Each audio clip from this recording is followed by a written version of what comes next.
Boa noite. Me chamo Tiago Venâncio Martins, filho de Pedro Paulinho e neto de Raimundo Venâncio.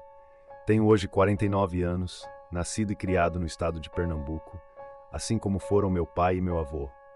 A história que contarei aqui foi vivida por meu avô Paulinho, e na época ele ficou conhecido como o homem que enfrentou a besta fera, uma criatura tão demoníaca quanto o próprio capeta.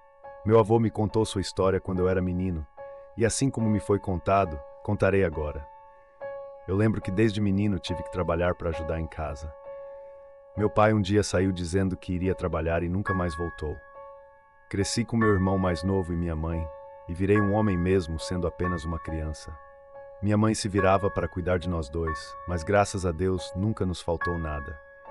Nós morávamos em uma casinha simples, na beira de um estradão de chão, que o vento toda hora levantava um monte de porreira.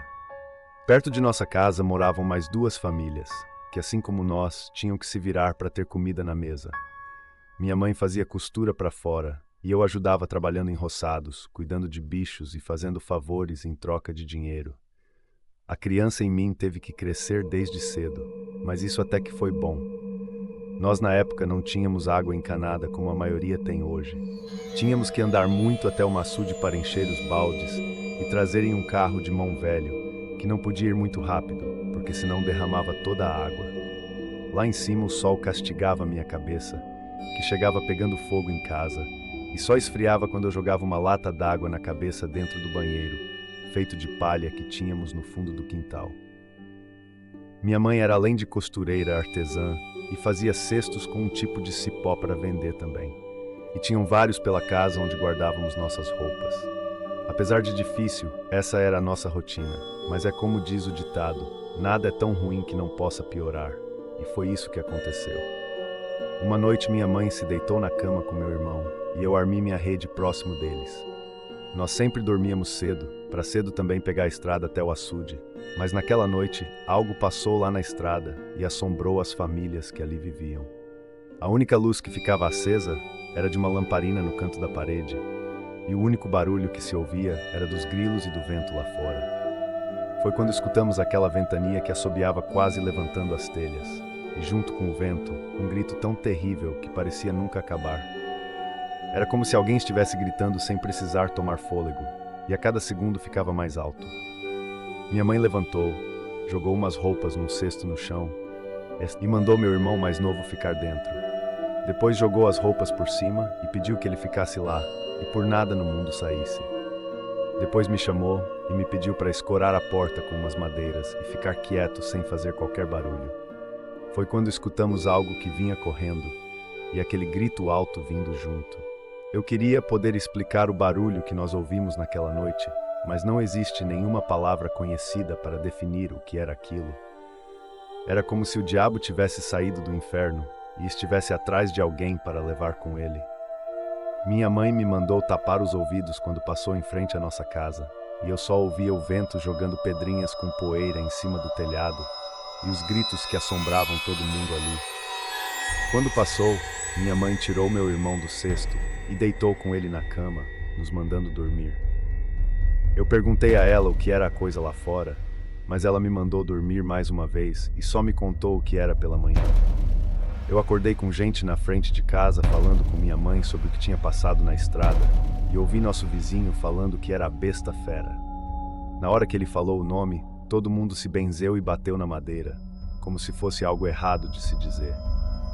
E uma senhora que lá estava disse, pior que ela mesma, veio lá do inferno assombrar essa estrada. Nos dias que se seguiram, sempre no fim da tarde, minha mãe já nos mandava entrar e fechava as portas para quando fosse noite, a gente já estar seguro dentro de casa. Só que a coisa nunca mais apareceu. Nisso, os anos se passaram, e eu e meu irmão crescemos. Nossa mãe nunca mais teve nenhum homem além de nós, e nosso pai nunca mais deu as caras. Quando eu me casei, fiz uma casa ao lado da de minha mãe, e meu irmão fez uma mais atrás. Ficamos todos juntos, assim como foi quando éramos crianças, e a estrada, antes deserta, virou um lugar cheio de casas, e crianças que brincavam até altas horas na rua à noite. Certa vez, em uma madrugada, eu acordei com aquela ventania, que jogava poeira no telhado e parecia até chuva.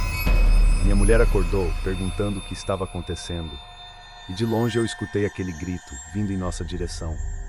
Eu levantei rápido, mandei ela se vestir, que nós iremos até a casa de minha mãe, que ficava ao lado. Quando cheguei na porta, meu irmão chegou atrás perguntando se eu tinha escutado. Entramos na casa e nossa mãe já estava com um rosário nas mãos, mandando a gente trancar as portas. E aquilo me deu uma raiva tão grande, mas tão grande, que eu deixei meu irmão fechando as coisas e dei a volta para sair por trás, dizendo que iria pegar uma coisa em casa.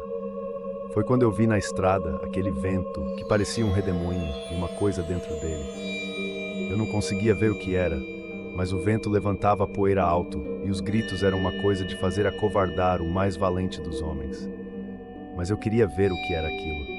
Eu não era mais uma criança que ficaria assustada dentro de casa e fui ver. Foi quando o bicho passou gritando e eu olhei e vi uma criatura e parecia um tipo de cavalo que batia os cascos no chão de terra, mas a parte de cima era como a de um homem que segurava algo que eu não soube dizer o que era. Dava gritos que não paravam nunca. E quando passou perto de onde eu estava escondido, foi como se eu tivesse entrado em um túnel preto que não tinha fim. Acordei no outro dia, deitado em minha cama, sem saber o que tinha acontecido depois de ver a coisa. Meu irmão me contou que depois que a criatura passou, eles me viram deitado no chão, com os olhos abertos, mas eu não falava nada, só me tremia no chão. Minha mãe falou que quando a besta feira passa, ninguém pode olhar. Teve até gente que ficou louca só de ver. Ela passa procurando o infeliz para marcar, e esses que ele marca já estão condenados ao inferno. Ninguém deve olhar, mesmo que queira muito. Depois do que aconteceu, muitas pessoas me chamavam de Venâncio, o homem que enfrentou a besta feira, mas isso não é verdade. Eu nem cheguei a fazer nada, só olhei de longe e aconteceu o que aconteceu. Imagina, se a coisa tivesse me visto, teria me levado com ela para o fogo eterno. E não confundam besta feira com lobisomem. São coisas diferentes. O melhor a se fazer, quando ela passar, é ficar em casa e escondido e rezar para que tudo passe logo. Sair para ver não é uma opção. Boa noite.